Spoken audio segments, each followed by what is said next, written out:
so much for joining me here on Called and Caffeinated. Cheers. Oh, cheers. You are prepared. I love it. Are you drinking coffee? It's 3 o'clock. I'm impressed. I know. I'm a little worried about it, actually. It's a little late for me. I will pray for you. I will say a novena for your sleep tonight. Oh my goodness. Yeah, I've got my tea going on. I can't do coffee at 3 p.m., but it all counts. It's all good. Yes, so welcome. Thank you so much for joining me today. You are the founder, one of the founders, I understand, you and your husband, of the Alpha and Omega Clinic.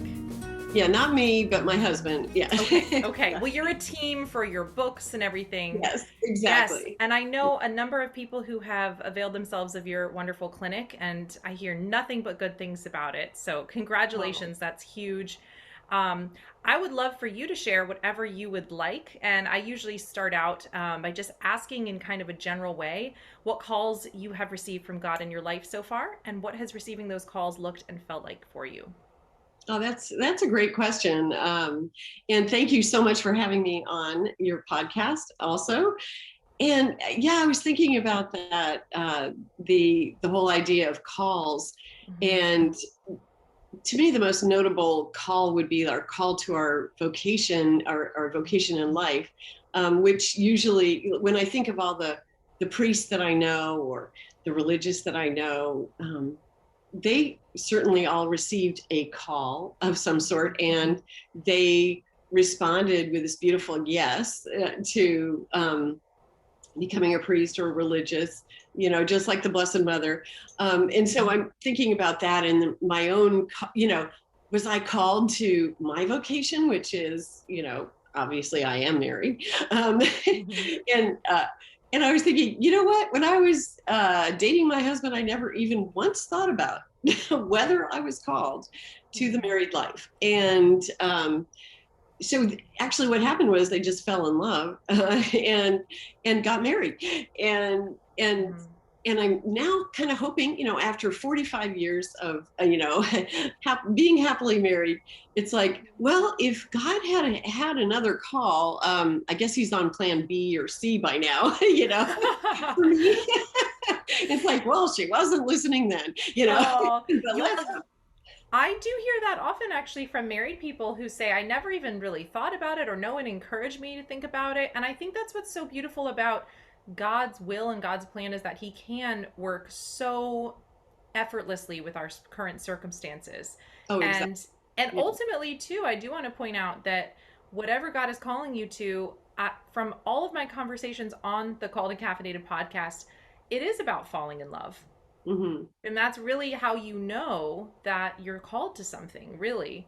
And it may not be romance swept off your feet all the time necessarily, but it is that deep peace, and it is that sense of yes. So, I would say that's a real call. And, I always encourage young men and women to discern religious life if they're unattached, simply because it's like, what have you got to lose? What have you got to lose? Give God first option in your life. There's nothing that can come from it except good, really. Exactly. And in my life, that was what gave me this, I think, the maturity to actually be able to enter into any vocation, marriage or religious life. Mm-hmm. Yeah. But I think there's many ways to enter into your calling. So yeah, I'm sure that's going to connect with a lot of my viewers and listeners to hear that. Yeah, that's so beautiful. And you have it's so interesting how I think I've never really experienced a call like in the sense of like Samuel was called, Samuel. Yeah, here I am. But I think God calls in so many different ways. I guess I would, think of the kind of like the inkling of the Holy Spirit, maybe the whispers of the Holy Spirit, more like the, Elijah experienced on the mountain, but or else, through God speaks to us through scripture, through the church, sometimes through other people, through our present circumstances, just whatever is happening in the day-to-day, he speaks to us all the time.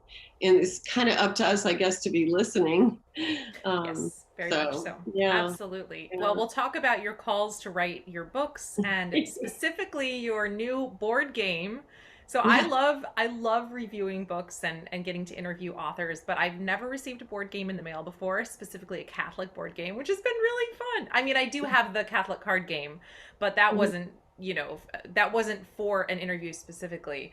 So that was such a joy to get to look into that and see a whole new facet of work that you're doing, which is beautiful.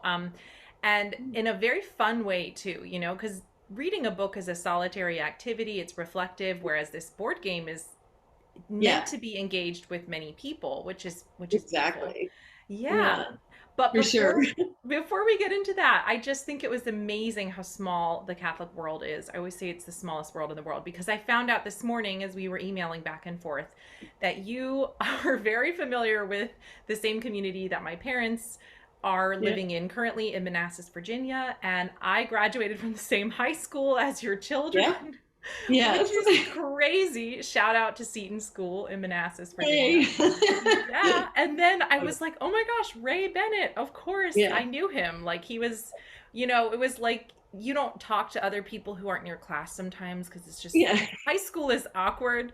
But he was Yeah. always like really cool and he always had a smile on Oh, his face. I was like, he's a really cool guy. oh, that's nice. That's So great. now I'm curious to find out which personality type he is, Oh, yeah. or which temperament rather. Right. Yeah. Yeah, Yep. but Yep. that is just amazing how small the world is. So I know, it's great. isn't that amazing? Yeah. So let's get into temperaments. And can you first just explain what is a temperament? Is that the same as your personality? Right. And that is a great question.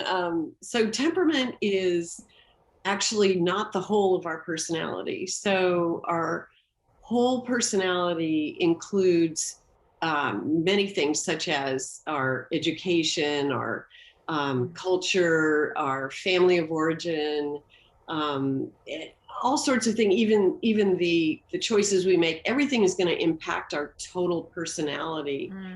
Mm. Whereas temperament is one small part of our total personality. So, but it is that part which is, we say, is God's gift to us to kind of kickstart our Mm. personalities. It's sort of the way we're hardwired in a sense. Yeah. It is that part which is nature as opposed to nurture. So if you think of, how your birth order, for example, that does impact your personality as well. Mm-hmm. Absolutely. But that's really like the parents treating the firstborn in a certain way, like, the firstborn, bowing, and, everything Yes. revolves around that firstborn. And Yeah. that's actually the nurture part, so, Yes. and also your education, that would be nurture. Mm. But nature is kind of just what God has sort of given us to kickstart our personalities in a sense. And everybody knows who's had a baby that they do have these little budding personalities. Mm-hmm. And so that is temperament. And psychologists do, study temperament, but they don't necessarily study it in the same way that we talk about it in our books. And we've written 3 books. My husband and I have written 3 books on temperament. Amazing. But one of the things we really like to, to emphasize is that because it's not the whole of your personality, we are not putting anybody in boxes. We're not trying to say you cannot respond in any other way other than this box that I put you in. Yes. So, because really, it's only, the temperament is really only the way we tend to respond, kind of by nature. So it is the one that comes most easily to us, Yes. almost like a little bit of a knee-jerk reaction, you might even say. Mm-hmm. But it is not the way you have to respond. And so as Catholics, we always believe that we are free to respond to God's grace and to his call, as you started out the conversation so beautifully talking about. So we always are free. We are never determined by our temperament or even by our environment. Some people think we are determined, but those are not Catholics. So, Yes. yeah, so that's why we're not putting people in boxes, but we're just saying, if you know your temperament, you will know, you'll have kind of a heads up on what ways you might tend to respond, and how you might want to at least take a look at it and be open to trying to respond in a different way if necessary. So all situations, you don't just knee-jerk react the same way. Absolutely. You're going to choose what is the best, most prudent way to respond. So. That's such a beautiful explanation, because that's something I struggle with the concept of the four temperaments, because I've definitely heard people say like, oh, it's because so and so is a phlegmatic, and just kind of assigning them this box, like you said, we're not supposed to do. So we're going to get more into kind of the right way to use this knowledge versus, how to not become navel gazers. Yes, but I would love first if you could just explain kind of the basic, where the temperaments, the concept came from, and what each one is. Yeah. Thank you. Yeah, sure. So really it started out probably way back with the ancient Greeks, and we're going way back to Hippocrates when he came up with these crazy names. So what we talk about in our books, we go back to that, and it's not what contemporary psychologists would be talking about. They wouldn't be using these terms, but the reason we do is that there's actually a long history within the Catholic Church, within our faith, of many spiritual writers, saints, even popes, writing about temperament in using this terminology, which was developed, again, as I said, Hippocrates. So he categorized four temperaments as the choleric or choleric, the phlegmatic, the melancholic, and the sanguine. Now, he was talking about these, it was his attempt to, kind of explain why people are different. Why do they respond differently? And he thought it related to, whatever, abundance of certain bodily fluids or whatever, like the black bile or something, whatever. Yeah. And so we sanguine is blood, right? Yeah, something in the blood. I don't know, whatever, and so we don't really think of it in that terminology, in that way anymore. Yes. But it kind of has this long tradition, and we just kind of like it gives us kind of a fun and interesting handle. Yeah. But the actual concepts of, or what it is describing outside of the terminology, that is something that is commonly like discussed in terms of like psychologists today. So, they would talk about whether, they study babies, let's say, and one baby is persistent and will constantly go toward that, that light fixture, that plug, that outlet, and you turn them around and they turn right back around and they go there, I'm laughing because I'm thinking of my youngest. Yeah. Right, exactly. And up the stairs. Right. And then some are, some babies are anxious babies. They like, you see a new face and they're like, nope, put the head back in, toward mom. And, other babies are just like, very, very sociable. Absolutely. So these are kind of characteristics, but we're not trying to force people into boxes, but these are aspects of a person's temperament that is just a tendency that the babies actually show. And you can study them through their life and they will, consistently display these aspects. And that's kind of what we talk about in when we were talking about the temperaments God gave you. So interesting. I have this theory, and this is completely my own and has no scientific backing whatsoever. But just because I dated a number of different men before I met my husband, I had this theory that looking back, I could tell from the very first encounter, the very first date, how that relationship was going to go. And I couldn't tell as I was going through it. It had to be something I saw in hindsight, but it almost sounds a little bit similar to this personality concept or the temperament concept, where I keep using those interchangeably and I really shouldn't. The temperament concept, where you kind of can see how things are going to play out when you look back. Now, of course, that's not, I don't think there's any way you could apply that and say that you're going to be able to know after your first date if you're going to marry this person at all. Right. It's more just that the temperament tendencies that we both exhibited that maybe were Mhm. just tiny little moments of tension or little things that happened I didn't even pay attention to, they ended up playing out in bigger and bigger ways. And it kind of sounds like Right. you're saying that, Yeah. similarly Yeah. that Kind of you're true. you're Yeah. going You to can keep look playing back. that out. Yeah, Yeah. yeah, which is Exactly. so interesting. Yeah. um Yeah. yes, and Like we're good. you. I'm sorry. I was going to That's say, okay. yeah. When you look back on, you mentioned my son Ray. Yeah, he would when he was a baby, he was this like this little, very organized, little, placid, happy little child that was always lining up his little trucks, Yeah. and and I remember saying, I just remember noticing it at the time, but then now he's an engineer, so we look back and was like, yeah, those little trucks you were lining up all the time, you were There they probably were. practicing your engineering skills. Yes, yes. And I want to definitely get into in a little bit, kind of how if your personality really does stay the same, here I go, exchanging them again. I apologize. If your It's okay. temperament, I'm sure you get this a lot, if your temperament stays the same or if it can change kind of throughout your life. Right, right. But before we go any further, can you just show us your board game, Oh, yeah. which Yeah. is called Here's Know the game, Know Thyself? Thyself. Yeah. What does And it feel like to hold a board game that you've oh created? yeah, this is awesome. Yeah, actually, I have a few of the cards right here. Um, Yes. Do you want to read um, any for us?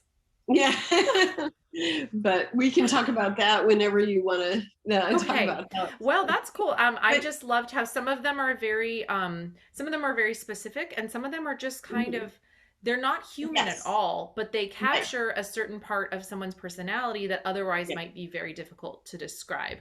I right. liked And Great Balls also, of it's Fire. yeah, right.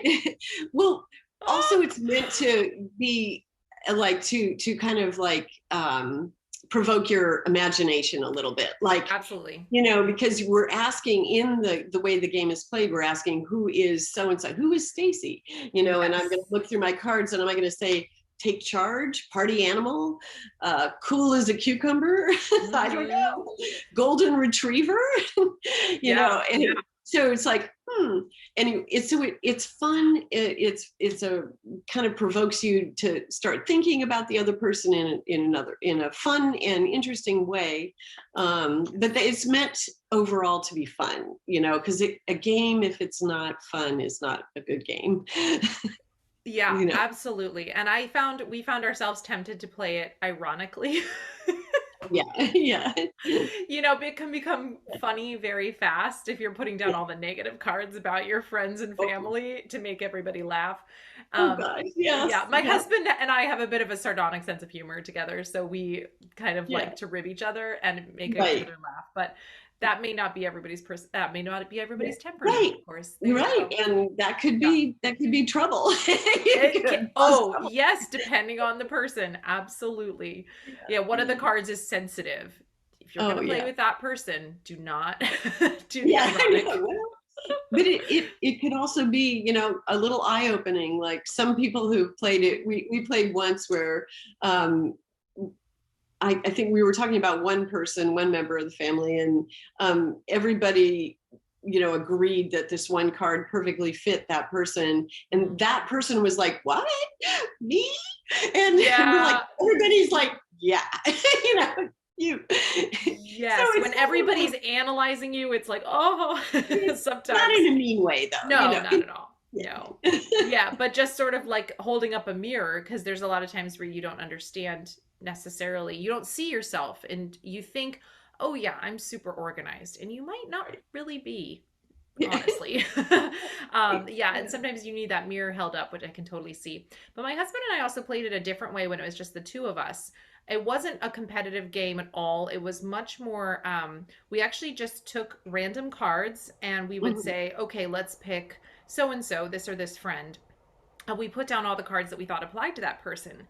And then at the end, we looked at what color they had Yeah. mostly, which Ah, was interesting because the cards are all color coded, right. red, yellow, green, and blue, I think, Mhm. according to choleric, sanguine, phlegmatic, and what's the Melancholy. last one?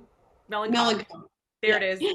And so at the end of that, after kind of just thinking of the qualities of a person, we could kind of look at the number of cards and say, oh, they're Mhm. almost all green. This person is Yeah. a phlegmatic for sure, Yeah. very Yeah. strong. And I found that Right. out about, certain people I knew, and I was like, oh, now this is actually really helpful if you Yeah. want to, understand them a little bit better. So yeah, it's been fun kind of finding a variety of ways to Yeah, play it. that's great. I love how Yeah, you imaginatively, it's tweaking the fun. game, because usually it's better with like a large number of people, but you managed to Yes. do it with two. That's great. Yes. Yeah, Yeah, I love it it. was really fun. It was really fun. Yeah, I like the card that said otter. Oh yeah. I'm And then I was thinking, like, wait a minute, I do know someone who's an otter. yeah. And then I like the sleepy Joe Biden card as well. Oh yeah. I thought that That's was so funny funny. because my husband said, he goes, this is not a politically correct game. I would not have allowed you to put that card in. I go, that's why I made the game, I loved and it. you did not, I because loved it. he would have like been nixing all my all my Yeah, that's cards. so funny. That's so funny. Yeah, well, I mean, it must have been fun coming up with that. Oh All yeah, those it creative. was definitely fun. Yeah, yeah, that's so interesting. And was it easier than writing a book since it's kind of Yeah, like I yeah, think so. Well, in one sense, I yeah, guess. okay. Although I have been more, I mean, I'm more in tune with writing books, I guess. Yeah, But sure. also, it did take a while because we played various we had like, I came up with, I just had cut out pieces of paper and, wrote the things, and we would play with our family, the adult kids and their spouses. And, Fun. well, how should we play this game? And so we did various renditions of it. So that took a while, to come up Wow. with, and ultimately it's like apples to apples, which is, which seems to be the most fun way to play. Yeah, it allows everyone to participate and lots of laughs and very easy to catch on and understand Right. right away. Yeah, Yeah. that's Yeah. amazing. I hope you're loving my conversation with Laraine as much as I did. And I just wanted to take a very quick minute to make a personal announcement as well as to share a resource with you. So first of all, in case you didn't see my last video, I'm pregnant. Yay! This is baby number 4. You probably can't tell from the screen right now, but the bump is very present. By baby number 4, you're usually pretty massive by about week 26, which is where I am right now. So please pray for the safety of my sweet little baby boy coming into this world in January 2023. I also wanted to share with you a resource that I think you will find extremely valuable. So, you might have heard the expression, and certainly Laraine and I have been talking a lot in this conversation about how it takes all sorts to make a world, and that's very true. Our temperaments that were given to us by God were given to us in order to complement other people's strengths and to together be stronger, as we've said. So to aid in that, we need to find people who have a similar Christian worldview. And I know I'm no stranger to the fact that it is extremely difficult and is only getting harder in these crazy times that we live in. So to that end, I wanted to share with you the sponsor of this video, which is the Christian Family Movement. You may have heard about them in some of my other videos, and if you haven't yet checked out their website and you feel like you need friends and support and community, I cannot encourage you enough to do so. It only takes like $10 or something like that to get started, and it's really going to help you form those intentional and strong relationships that we all need. The Christian Family Movement is open to all different sorts of families that share your worldview, and if there's not a chapter in your area, you can definitely get started with their help. They have over 70 years of experience, and they provide you with all the materials that you need in order to form a chapter. Go to cfm.org and you can follow the link in the show notes if you prefer. All right, let's get back to my conversation with Laraine. Let's circle back around to actually describing the 4 temperaments. Yeah. If you don't mind.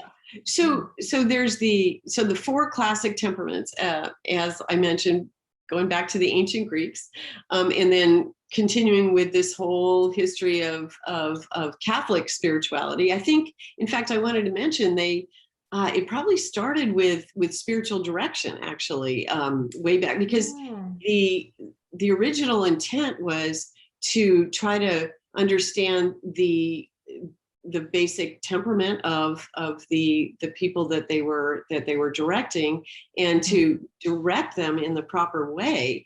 And we are both Art and I, when we first like kind of discovered this temperament, like in the sense of the Catholic tradition, we read this book that was written in 1930 by Father Conrad Hawk. And it was very tiny, this itty bitty book. And he covers basically the 4 temperaments: choleric, sanguine, melancholic, and phlegmatic, and how to encourage growth in spiritual direction, in the spiritual life for each of those. And we were like so amazed by that we were like, wow, this is so applicable to so many other situations today, like for parents and kids and spouses to get to understand each other, just for ourselves to understand ourselves and our own spiritual life. Because based on our temperament, we will have a tendency to lean in certain directions, you know. Absolutely. So anyway, yeah, so I just wanted to say that little history part, and I feel like I'm going out of order a bit, you know, in terms of our conversation. That's totally fine. In fact, I don't want to add too many asides, but it reminds me of a conversation I had with my spiritual director, and he was describing exactly what you said. He said there's different people who God leads in different ways, and one example he gave was St. Thomas Aquinas, through like a very intellectual, you know, they'll fall in love with God through reason. Another one is St. Paul, and he told me I was a St. Paul, where you can pivot very quickly, you're very led by your heart. It's sort of like when you're in, you're all in, you know. And looking at the temperaments, I am a sanguine. Well, I'll let you describe them first, but it lines up with you know, the personality of St. Paul, very much so. And in fact, St. Paul is one of the cards in the game. Oh yeah, that's right. Yeah, I was like, that's my card. Yeah, well, yeah. So let's start with the choleric or choleric, some people say. Anyway, the choleric it's about your reaction, so tendency to react in certain ways. So the choleric has very intense, very immediate reactions, very strong very long-lived reactions. So they tend to be, you know, very goal-oriented, very driven, very tendency to follow through, very persevering, very opinionated sometimes, like on the downside, you know, a little bit stubborn. You mentioned St. Paul. I actually would put St. Paul as a choleric, because he was very zealous. You know, when he was, you know, persecuting the Christians in the very beginning, he was very zealous. He was pulling them out of their homes and throwing them into jail, and, you know, and then as soon as he is converted, he is very zealous in the proper direction. But so that's a characteristic of the choleric, is that they are very zealous people. They very driven, very strong-willed, very opinionated. If you have a choleric child, they're gonna be giving you a little bit of run for your money there, you know.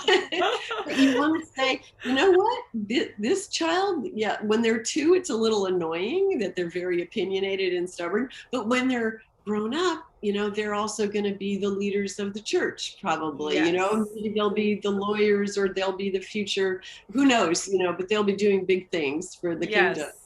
I'm a choleric sanguine, so I totally, I'm like my poor mother. Anyway, awesome. So then the next type is the exact opposite of the choleric. So that would be the phlegmatic. Now the phlegmatic is very easygoing. They have very low key reactions. You're chill person. You know, everybody loves to be around the phlegmatic because they are just so easygoing. Everybody loves them. They are diplomatic. They're friendly. They're non-confrontational. They don't try to take charge like the choleric is. The choleric is taking charge at all times. And then the phlegmatic is very easygoing. They just want to be the team player. You know, they just You just love them. Anyway, so their thing is they're a little bit conflict avoidant, as opposed to the choleric who loves to conflict. Yes, I love conflict, you know. The phlegmatic really doesn't enjoy conflict. And then the third one is the sanguine, and that's your people person, very outgoing, very extroverted. The most extroverted temperament would be the sanguine. They are your classic people person. They just loved many activities, lots of activities. In terms of reaction, they're kind of quick, intense, but short-lived. So not like the long-lived of the choleric, but short-lived reactions. So that makes them a little bit like butterflies, you know. So you might flit from flower to flower, have many friends, lots of activities. Sometimes you forget about some of the things, you know, you had planned or whatever, or you change your mind, you know, like about what, you know, oh yeah, I don't think I want to do that anymore. You know, that was boring. That was last week, you know. Yes, so yes. New activity for this week. Very forgiving, very generous people. And then the final temperament is the melancholic, which has actually probably the most intense reactions, but they are very internal. So they don't necessarily show you their reactions. Like, whereas the choleric might be very, you know, if they disagree with what you said, they'll just tell you, you know, like, oh no, you're wrong. In fact, yeah, St. Paul said that. That's another example from St. Paul.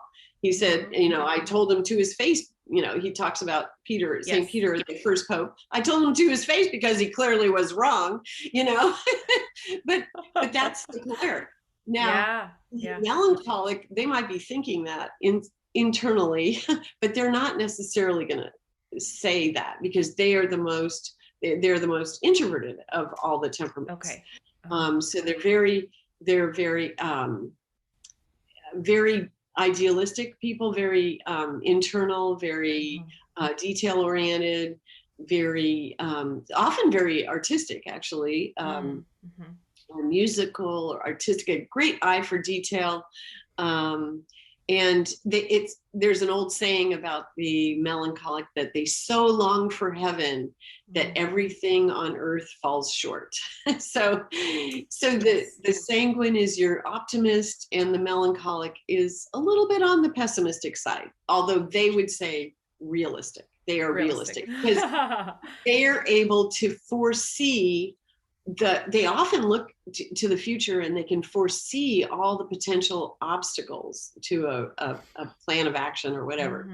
So we kind of like to say, you want on a team, you want everybody, you know, you want all these, like if you're building a team, you have an apostolate or whatever, you're, you know, working together at work, you know, you want your coworkers to have all these temperaments. It is very helpful and to really appreciate all the members of the team. So I love it. That's kind of in a nutshell. Yeah, thank you for that. I am thinking as you're talking, and I kind of have a question that I hadn't thought of before. I'll use myself as an example. I am a choleric sanguine, like we talked about. And there are certain elements that you described of the choleric sanguine that seem to be rather opposite. So for example, the sanguine is very flits from thing to thing, whereas the choleric has these long, intense, very strong reactions that last a long time, which are kind of like opposing things.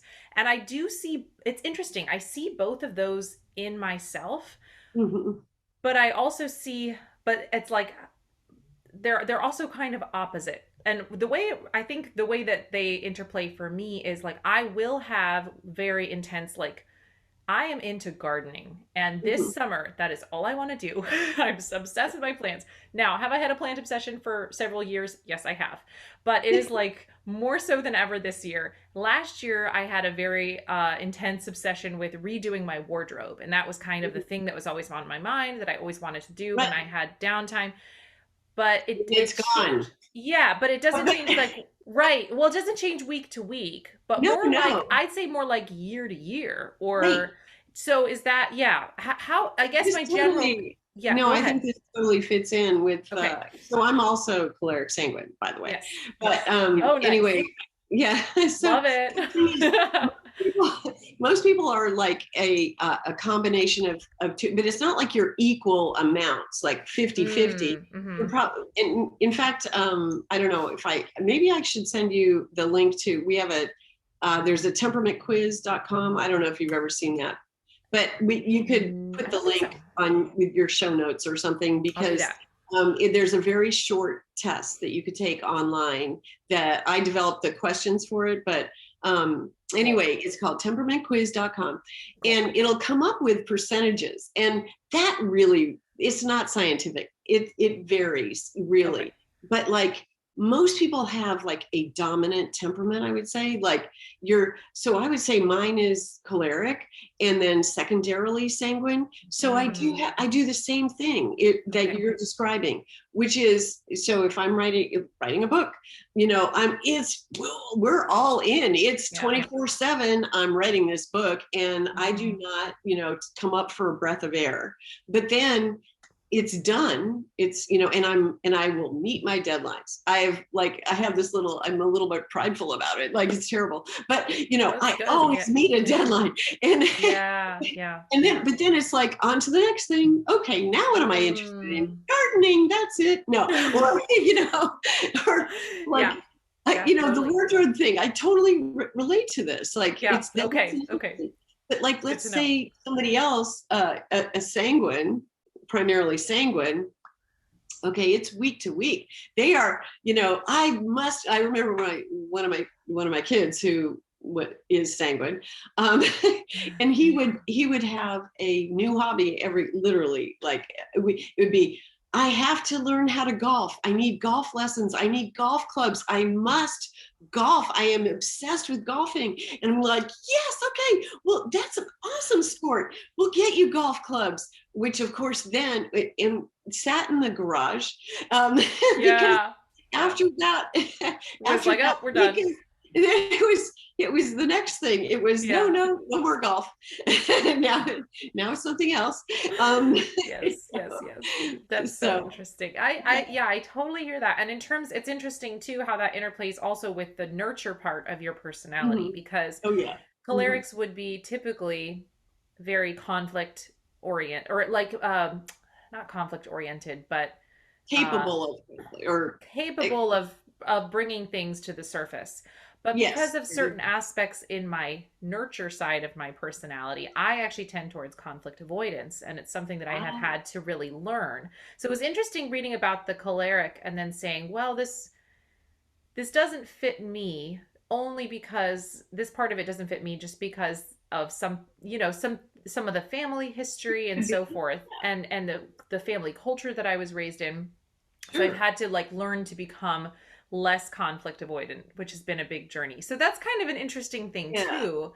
And I mean, it's all learning. Well, definitely. Right? It's a lifelong journey. I mean, I like to, I use myself as an example for if you could change your temperament. Of course I would have somewhere along the line, because I tended to get in trouble with being a little bit overly conflict, enthusiastic, let's say. Anyway, I mean, like I realized that even at work, like sometimes I would be, getting into arguments with my boss. Like, who does that? That's just stupid. I would go home and I would say, look, do you want this job? I'm telling myself, like, if you want to keep your job, Laraine, you better learn how to not be so easily riled up and entering into conflict, and just be more phlegmatic. But but learn from the phlegmatics in your life. Right. But instead of, we don't like to say change your temperament, like, oh, I wish I was phlegmatic. No, we say, look, accept the temperament that God gave you, but grow in virtue, and because you know what your temperament is. So I know that I tend to have maybe a short fuse, let's say, or maybe at work, I'm a little bit too easily provoked into arguments with, political debates or whatever it is. And I need to not be that way. So what virtue do I need to grow in? Well, I need to grow in patience, and I need to grow in humility. And there's so many things I need, so many virtues I need.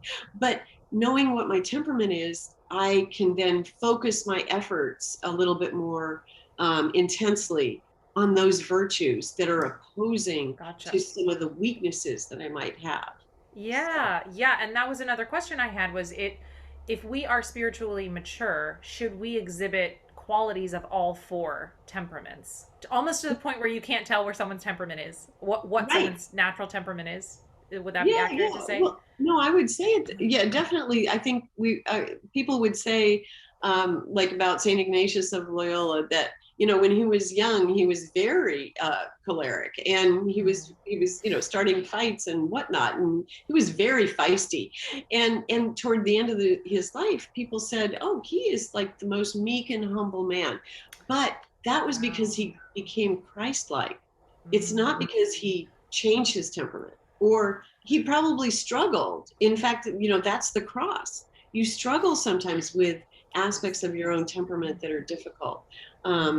St. Jerome is a great example. He had a very difficult temperament, and he struggled with that. And he sends himself off to become a hermit. He was so annoying to so many people. Anyway, but other people have more felicitous temperaments, and they're just, Right. they're But just then they more. might have to grow in courage Exactly, to courage be or able to speak audacity. up at the moment Yeah, that they're needed. exactly, Yes. Yes. exactly. Okay. So, right, Gotcha. Yeah. yeah, So yeah, I think for me, I love talking about this kind of stuff. I think it is so fascinating, and I love analyzing myself and other people, and it's always interesting when someone tells me something about myself where I'm like, no, that's not true. yeah, But it's a very good learning experience. But yeah, Saint Teresa of Avila has this great quote. She said, yeah, "Self-knowledge is so important that even if you were raised right up to the heavens, I should like you never to relax your cultivation of it." So yeah, obviously she was a big fan of self-knowledge and yes, cultivating self-knowledge, but it can become navel-gazing. And so how do we kind of use this knowledge in a way that doesn't tend toward it's all about me, right, or making the whole world about like now I've got myself figured out, so now I'm right. fine Oh, basically, but instead, absolutely. That's a great question. Yeah. yeah, like Well, how in do fact, we, is it humility? we quote Saint Teresa. We quote that very quote in our book, the first book, "The Temperament God Gave You," It's a good and one. we use that as an example of why we do need to understand ourselves to grow in self knowledge.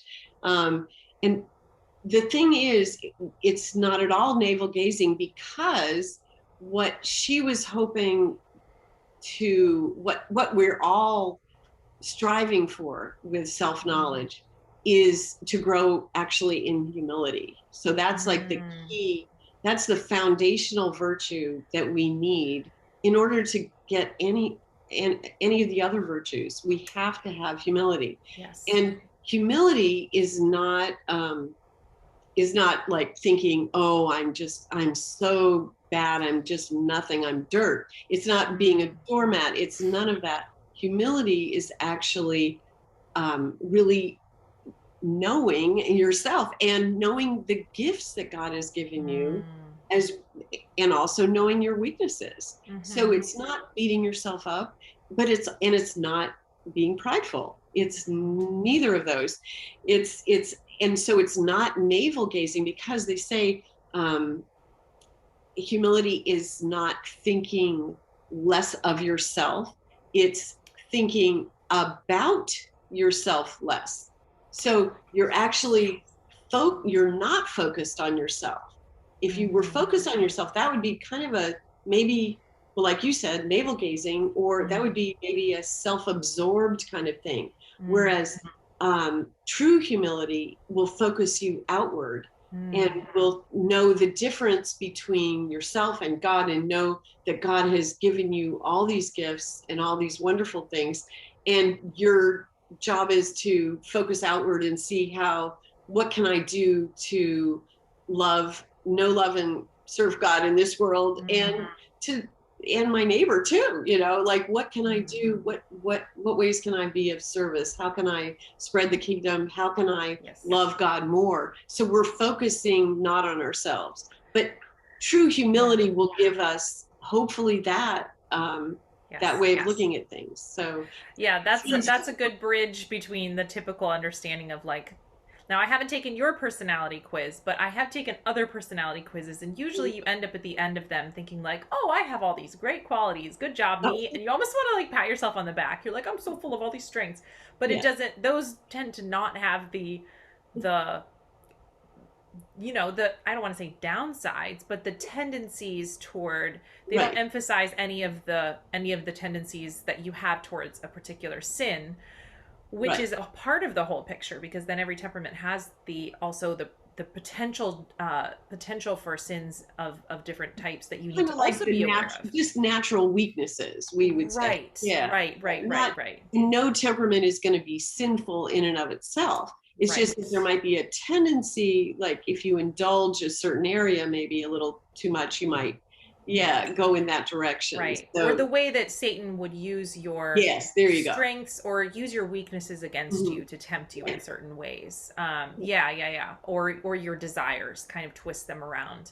That's quite a different vision of using the knowledge of temperaments rather than just like a cute personality quiz. Right. For sure. And I can definitely see how, in parenthood, living out your callings, like you were saying, being focused outward toward others. My children are always stretching me, and I am constantly, my husband and I are always talking, we need more patience to deal with this child, and we need more understanding to deal with this child, and we need to not be so quick to react when this child says this thing that bothers us. And it's it is very it's very revealing of your weaknesses, and kind of geared towards that, like you were saying, humility. So I love that. I think our kids help us, we learn so much from our kids, actually. And I continue to learn from mine. So 100%. It's pretty amazing. Lifelong, I'm sure. Mine are still little, but I'm sure whole life. Absolutely. And that's why in one of the books we wrote is like The Temperament God Gave Your Kids, this one. And this is, you can find it on Amazon, but I think it's almost like the most useful of all the books, because it's like our kids are kind of they're more temperament based because they haven't yet acquired all the, the various aspects of education, and, so they're kind of more real in a way, kind of just like they're themselves. And you can really if they're young, you can get them started on growing in those virtues that they will need based on their temperament. So like if you have a little sanguine child who gets easily distracted, and they're always the ones, they run outside the house and they forget something. Well, when they're older, maybe if they're going to school or whatever, they've forgotten their pencils and their papers and their books and their, permission slip and their in their sports equipment and whatnot. But when they're young, you can help them learn to become organized, so just a simple little thing, like for each child, you can kind of individualize their formation, as we're actually asked to do as parents, as Catholic parents, to take an individual approach to each of our kids and to really see what it is they might need, how they might need to grow in virtue based on their own unique qualities. All right. Well, I'm going to get that book right as soon as this conversation is over, because that sounds fantastic. It's amazing. They do have these they're right out the gate. They have their own they're hardwired a certain way, and none of them are just exactly like me. So exactly. And that's that's why it takes stretching and understanding. Exactly. And at first, parents sometimes, when they don't realize that it could be just a temperament difference, they go, oh, what did I do wrong with this child? Or is there something wrong with that child? And it could be neither. It's not that there's something wrong with the child. It's not that you did something wrong. It's just, it could be just a temperament issue. Something, a simple fix, actually. Simple fix. Absolutely. 100%. Okay, next question. I wasn't even planning to ask this, but I just want to mention this. My husband, when I went to the bathroom, My Yeah. husband took my computer and typed in a little extra question, and I just read it and it made me laugh. So this That is was the fun. question my husband typed as, me asking you. Let's get down to the nitty-gritty. So how can I fix my husband? Right. And the answer is you And don't. right. You fix Yeah. yourself. It made No. me laugh so hard when I I came back. know. I Yeah, was you like, can. John, you Yeah. can't do that. And then not tell me that you actually typed that in. I was just about to send it to her. Oh my gosh, that's so funny though. But yeah, But I then we thought talked about it, he's and got I such actually a did leave it in. humor. He's So Yeah, he's a yeah, great sense of humor. So I want to talk a little bit. Okay, so my show is all about discernment, discerning your yeah, life choices, and I would be remiss if I did not ask how all of this plays into discernment. So maybe you could give like a top line. yeah, Doesn't have to be too detailed, but maybe each personality type, what should they be looking out for in terms of discernment? Because when yeah. I give talks on discernment, I often describe it as like type A or type B personalities, Oh, uh-huh. which Yeah. again, very general, but I know that different people need different advice. Yes. If I am telling people you just got to pray more, then all of the melancholics and the Yeah. phlegmatics in the room are going to be like, oh, thank goodness, Yeah. whereas the cholerics are going to be like, oh, that's really advice that the choleric needs, is to Yes. become more Exactly. Oh, reflective. you're absolutely right. That Yes. is, So no, whereas, yeah, it's I hard to think give you've got it. general. Yeah. Yeah, yeah. Yeah. So some people need to hear take action. Some people Yeah. need to hear become more reflective. So if you want to just break it down, I would love to hear anything you have to share on that. Well, no, I think you totally have it got you got this wired right now. But I'm yes, just thinking off the top of my head. I don't know. that's exactly right. Okay. Because the choleric is going to be that person who just takes charge and heads off, just like the racehorse out of the gate, and they're charged. But they may not have even like actually reflected on what is the goal they're heading towards. So that is Mm, very common with the cleric. So you've got to, for the cleric, the most, I guess, the the biggest pitfall, if you want to say, in discernment, is that they're going to want to do their will, because remember, they have a very strong will. They're very, yeah. determined and forceful and energetic and zealous in the direction that they think is correct, but Absolutely. it may not actually be God's will. So that's Mm, like actually absolutely crucial. And you hit on it right there, that mm, they are the ones who are going to need to pray more, because they're going to have to put God first. And it's going to be very hard, because clerics will have a list of things to do and they just want to take action and let's yes. get going. And oh, I have to sit for an hour in adoration chapel, maybe, but maybe that is just the thing they need to do, is to Yeah. slow down, to pray, to really take that time to be with the Lord, to discern. And Yes. Yes. I think that's absolutely essential. I want And to add, then if you don't mind, just because I am a choleric, and what you're yeah, describing is 100% my journey, surrendering my will to the Lord. I have a prayer of surrender that I share for free on my website. If you just go, yeah, you hit the subscribe button and enter your email, and it comes right to your inbox. There's a link inside of that welcome email. mm-hmm. And I don't check who unsubscribes. So, if you don't really want my content, you can just get the prayer and unsubscribe. It's fine. I'm not offended. But it's there inside that welcome email you get, there's a link to that prayer of surrender. And I also sell copies that I illustrated, because I just wanted to make a really visually beautiful one as well. But that prayer totally changed my life, and surrender was the number one thing that I had to work on. I Yeah. do think that maybe comes through all personality types, but I Well, sure. particularly choleric, Yeah. absolutely.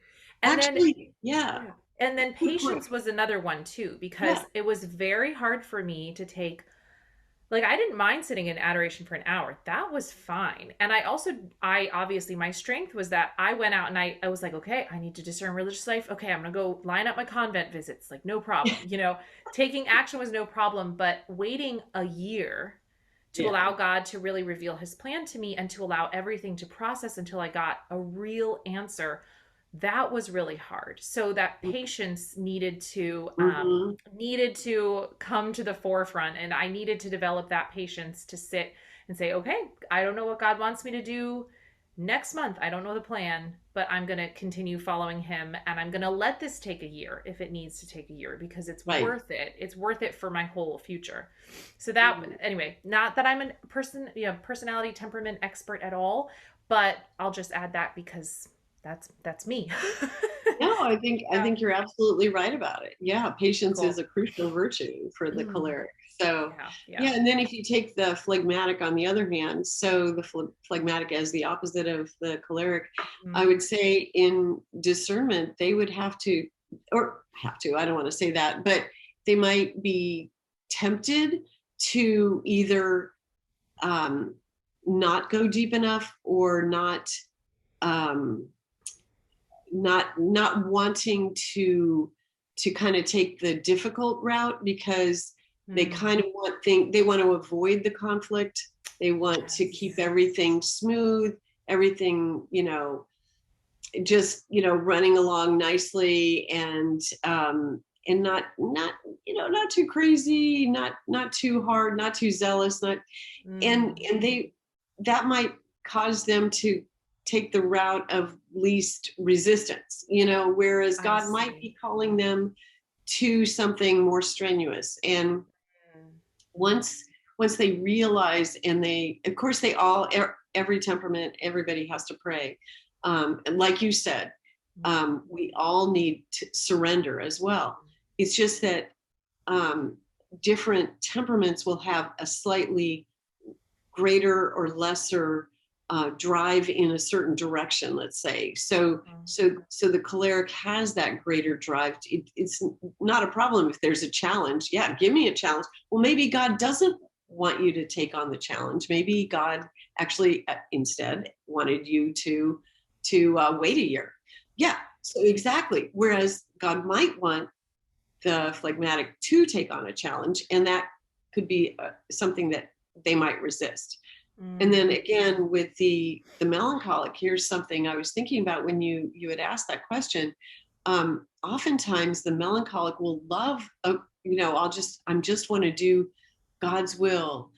God will enlighten me, and I don't want to do anything prideful. I don't want to do anything not my will. No, I don't even want to have a desire. I want to be this idealistic, prayerful saint that they have in mind, let's say. Yes, And then they yes. don't want to take maybe the practical, like even St. Mm. Ignatius had practical steps that you could take for discernment. Mm. Where you could look at pros and cons, and you can consider the feelings, your whole self, your desires, and these things all come into play. And so a melancholic who might be a little bit too on the ideal end, they need to consider those practical things. Whereas, a practical choleric has probably got checklists, already. Yeah, yeah. He's got his pros and his cons and his whatever. Yes. You know, Which is a recommendation by St. Ignatius. I think he was yes, actually the inventor of the pros and cons list, I which was think you're cool. right. Yeah, I think I was reading spiritual exercises and I was like, oh, there it is, pros and cons. I don't think Exactly. he Yes, didn't I say love it that that way, comment. but it was essentially the same. And with the Right. yeah, with the melancholic as well, I sometimes get this, and I sometimes get this from people who are struggling to find their vocation, and I think you can tell me if this is the right temperament. I think it's melancholic because when you're mentioning the idealist, there's sometimes a tendency to, I don't want to settle, unless I find my Right. Saint Joseph, I'm Yeah. not gonna get married. I need to find the perfect woman. I need to Right. find my, blessed mother or whatever. Right. And Exactly. I need Yeah. to find this person. And so I notice that sometimes there's a lack of a willingness to maybe work with people's Yes. or to accept that this person that you're going to marry, or if you are called to that, is going to be imperfect, and Yeah. that you are taking on their struggles and you are struggling with them, and you are always helping them to improve, but that it's never going to be perfect, and that it's just going to be it's going to be feel messy at different Exactly. times. And Oh, there's for like sure. maybe an unwillingness to enter into that, and maybe that's kind of fed by our culture in a way that, like, if it's not Yeah. perfect, I'm You're not going probably to do it. yeah. Right. Yeah. Oh, Whereas other personality types, I keep using that. Other temperaments yeah. Yeah. Yeah. may not struggle with that quite as Mhm. much. There might not be like I could see the phlegmatic being a little more, or maybe a lot more willing to just work with people, just say, okay, Mhm. this is fine that this is where you're at right Yeah. now. And Right. the melancholic would be, well, you're not good enough, so I'm writing you off, Right. And potentially. there is that in our culture too. And I have talked to, actually, I wonder, I don't know if it's more a male versus female thing or not in our um, present culture. It seems like there's a lot of women who have said that to me, that Yeah. they feel like the guys are like holding off. They're like, I'm not, I can't commit to you because there could be, XYZ down the road, and I'm not sure, or maybe I Yes. am supposed to be a priest, or, Yeah. and there's all I these, yeah. yeah, I honestly see both. I do. yeah, you I see, but see sometimes men being unwilling to ask women out because they're just not even, or they won't commit their heart because they're just like, well, there's too much risk for me almost. It's like mhm, it's not. I know it's not going to be perfect, so I can't commit. And then I do also see women breaking up with men. I because they're think not too perfect. quickly. I think too Mhm, quickly and yeah, not giving them a chance because it's like, yes, oh, you yeah, exhibited something that I perceived as weakness or some quality that might be, so I'm just gonna cut it off now. And sometimes, yeah, so yeah, I do see both, good point. honestly. Yeah, But right. you That's could be that's right. I mean, I am no scientist. I have not done any No, surveys I'm on not this. either. I'm not a scientist. So, and I'm Yeah. also not a mental health therapist. That's my husband. He does all this. Yes. He would be a good person to ask, maybe after Yeah, the yeah. conversation. Right. You have to Yeah. let me know what he says. Yeah, yeah, yeah. I should Yeah. ask. And I Yeah. do see that an awful lot in just some of there's the dating world is very hard. I think Oh it's yeah. It's so much harder now. yes, I was Um, gonna say I think it's gotten harder since yes. I got married because I hear everything I'm hearing is like, oh yeah, no, I would not want that. I would not want to be single right now, honestly. So Yeah. I think that's Yeah. one of those things that where the devil's really twisting good Hmm. people who want good things and Yeah. making it something that seems unachievable simply because it's not perfect, but not perfect Right. is still good. Yes, Yeah, exactly. yeah, And nothing in this world is perfect. So right. in this world you will have trouble, and that's what Christ said. Yes, yes. And there's a lot of So disillusionment, I think. And that can be something that's really difficult to struggle with. Even like with a religious order, if you go and visit and you're so excited to join, and then mhm. you go and you join, and then you discover these people aren't perfect, and you're disillusioned. Right. I've heard of that happening as well, I'm and sure. that's a hard cross. So living in Yeah, reality, like we're saying. What about exactly. this sanguine? And the sanguine, I like to think of Saint Peter, who was a sanguine, because he was like he's always like impulsively doing something, So he impulsively gets on, walks on the water, and then he takes his eyes off Christ and he begins to sink. Yes. Or he at the Transfiguration, he says, "Oh, it's good that we're here, Lord. Let's build 3 tents on the spot," And then Yeah. Scripture says he did not know what he was saying, So he just impulsively says these things, Mm. and it's interesting to me that Christ tells him to go put out into the deep, and so the sanguine can have that tendency to not go deep, to Mm. maybe be a little too much on the surface, a little impulsive. And so the depth, I think, of reflection is exactly what the sanguine would need. Well, as we said, everybody needs the prayer, but also that personal relationship with Christ will be so important to the sanguine, because they are the most oriented to people. And Hmm. so once they have that, once Christ is the best friend of their soul, they will be less influenced by outer experiences, less Yes. other people, less Yes. being a Yes. people pleaser, Yes. less impulsive, and more internally, that's going to be a hard turn for them, but something that they absolutely need to work on. Yeah. Yeah. I Uh-huh. do too. being distracted in prayer. 100%. You're the expert on discernment, but Saint Ignatius, I was thinking about the spiritual exercises where he, at one point he had, it has been a long time since I did any of those, but at one point you're supposed to imagine your death, I think, right? Absolutely. Yes. Yeah. Yes. I always, And that's a I good was one. just thinking, like, he was probably so wise that he was able to touch every type of temperament in his spiritual exercises and in his discernment of spirits, because Yes. he knew, like, some people have like this great imagination, and this, looking into thinking about your death is just what you need.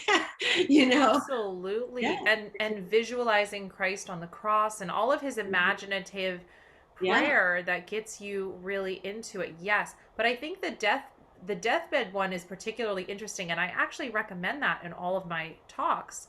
Like, if you because there's the big picture of discernment, and then there's also those moments when you just have to make a decision, and you don't have forever, and you got to make a decision tomorrow, and sometimes yeah. that those moments are torturous.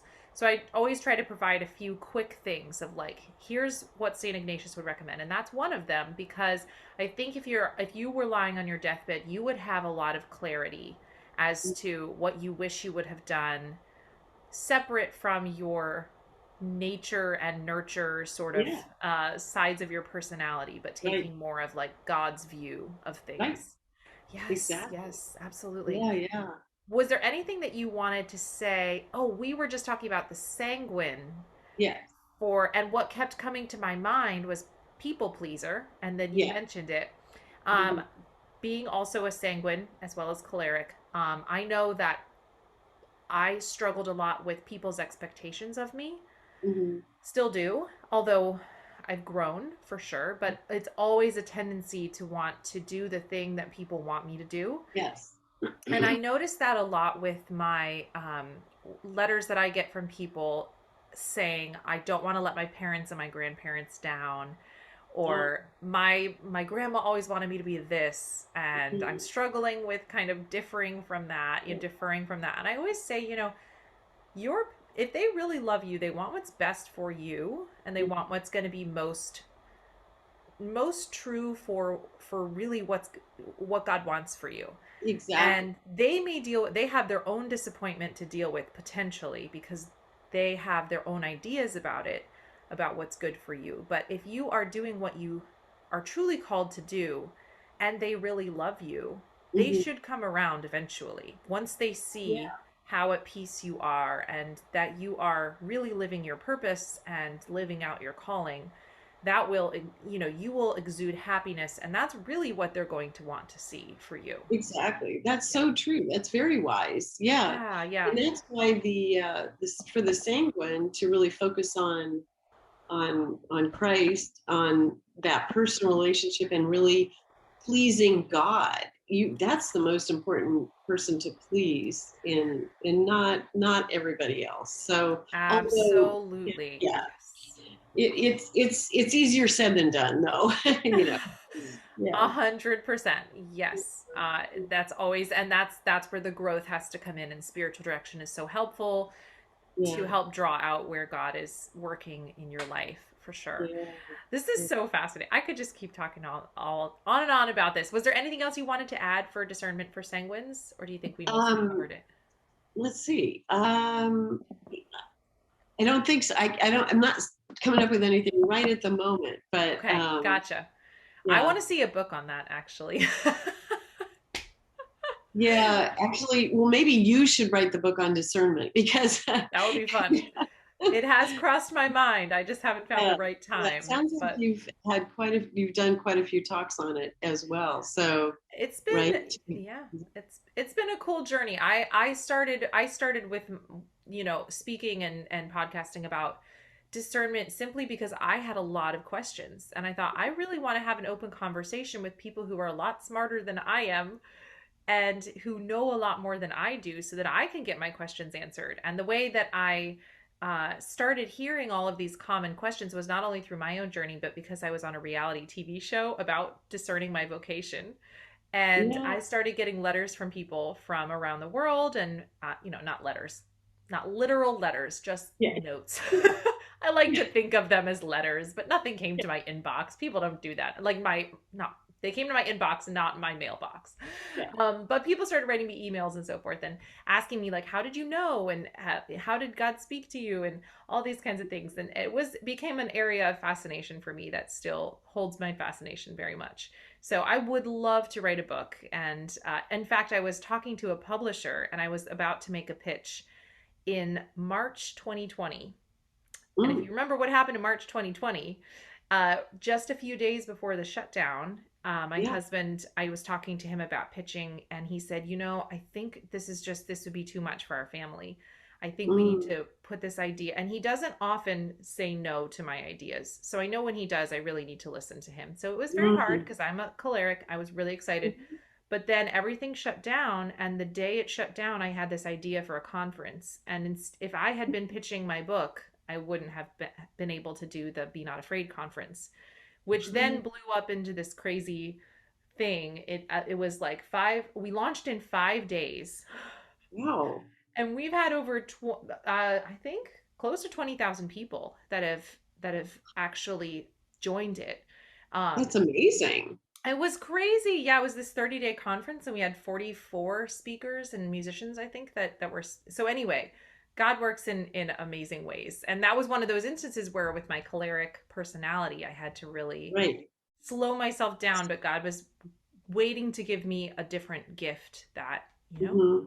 was And that that's was the another moment. example of when we were talking about how do we hear God's call or what he's calling us to. Sometimes he's speaking through your husband right there, Yeah. that's interesting. But thankfully you were open to that, to hearing his, to knowing that he was very wisely. So. Well, I was not a saint about it. I had to do a lot of praying to really, to really understand that, no, this isn't him being selfish. This is him being the leader of our family. Yeah. And he also has a temperament to not take on too much, which I guess would Mhm. be, a more phlegmatic, more laid back, He's phlegmatic. probably like, so like my husband and I are exact opposites. So he's Yeah. like phlegmatic, melancholic, and so Hmm. maybe your husband's kind of like that. Yeah. They're much more reserved and less overt. Well, not impulsive or not, just charging down the street type of thing. Absolutely. Yeah. Yes. Little more cautious, let's say. Yes, through Um, and through. And we balance each other out that way for sure. Exactly, which is a beautiful thing, which Yes. Yes. it's necessary I think I mean, it's not necessary because I know people who are of the same temperaments that marry each other. So it's whoever God calls you to marry, Yes. it And doesn't have to be anybody of a certain temperament. In fact, I've had that question before too from single people saying, oh, well, I think, I'm such and such. One girl one time said to me, she goes, I'm so quiet and I'm such a melancholic. I think I need a sanguine to date. And I go, okay, let's go ahead, try. And she goes, but I don't know where I'm going to find a sanguine. And I'm like, well, you're not going to find him in your book club, are you? It's like, that's you true. got to go to some parties, girl. And Yeah. it Right. was really Right. cute. But Oh, but that's just a funny story. But it yeah. really, whoever God calls you to, that is going to be your spouse. It doesn't have Yes. to be anybody of any particular temperament. You Yes. will work through all these things. And, if you're just opposite, just like us, sometimes you get clashes then, in the beginning, you're like, what's wrong with that person? Yeah. But then you realize, wait, it's just his temperament or her temperament. Yeah. And then you can work together and become a team. And it's just, then it's a beautiful thing. Same thing with temperaments of the same. They probably just get along like swimmingly, have Yeah. very few arguments, very few fights. But I imagine there's moments like because real life hits and there's challenges. I imagine there's moments where they kind of have to grow together Yes. where they might recognize, wait, neither of us wants to do this thing, but somebody's got to do it. And together we have to, one of us has to learn how to do this, or we have to do it together. So I can imagine how even being very similar. Or they have a kid that's a different temperament. It can, 100%. entirely different. And they're like, whoa, where did this child come from? Just like the red-haired child that, some great grandma throw back to. Right. Anyway, we have a couple friends with a kid like that, and it's just like her parents are so easygoing and she's so fiery, and I've just watched them like love her through all of that, all of those challenges, and and it's been beautiful to see them like rise to that challenge, and everybody grows. Everybody, it's all for the better. Yes, absolutely. 100%. Well, I think, we could talk all night, but I should probably go check in with my little kiddos, who my parents are so graciously babysitting right now. So thank you so much for being here. Is there anything you want to share before we close out? Well, one last thing is St. Catherine of Siena. She was in one of her conversations with God. She asked him why he had not given all the natural virtues that everybody would have needed to, why did you not give me all the natural virtues that I need, in order to love you properly? And he said, well, because I wanted you to grow in charity. And so if you had everything you needed, so we like to tell people, no, you don't have all the good stuff of all the temperaments. Maybe Christ did, but not. That would be fascinating. Yes, but no, us ordinary people, we need to grow in virtue. We need to struggle. We need to take up our cross. We need to have need of other people and to value other people and to grow in charity toward other people. So for all those reasons, for charity, we don't have everything. That's beautiful. That's a good question, and that is a dang good answer. And that's a really good place to leave this, I think. Yeah, I hope so. My goodness. Laraine, I'm going to leave links in the show notes to buy your books, as well as Know Thyself, which is your brand new board game, which puts those books into action. I think that's so creative that you guys thought of that, and you managed to collaborate with Sophia Institute Press, which I love being on their list and receiving all of these new cool things in my mailbox, and I loved getting your board game. So thank you so much for all of your good work. And if any of my viewers or listeners are curious and want more about personality and temperament and so forth, I did a really fascinating interview with the Nakanes, Audra and Brennan Nakane. Are you familiar with them? No, I'm not. Oh, you have got to look up their work. Listen to your interview. It is fascinating. And I really want you to have a conversation with them, because I feel like I would totally want to be a fly on the wall for that conversation. They have a system that, they really strongly believe God has revealed to them, dealing with personality and temperament. And it's very sophisticated. It's amazing. So I'll link to that interview as well. And I hope everyone goes out and buys your books and your board game and has loads and loads of fun with their friends and family. So thank you so much. It's been wonderful. Such a pleasure just getting to know you today. Thank you so much, Stacy, for having me on your show. So I really appreciate it. Yeah, I can't wait to release this one. Oh, thank you so much. God bless you.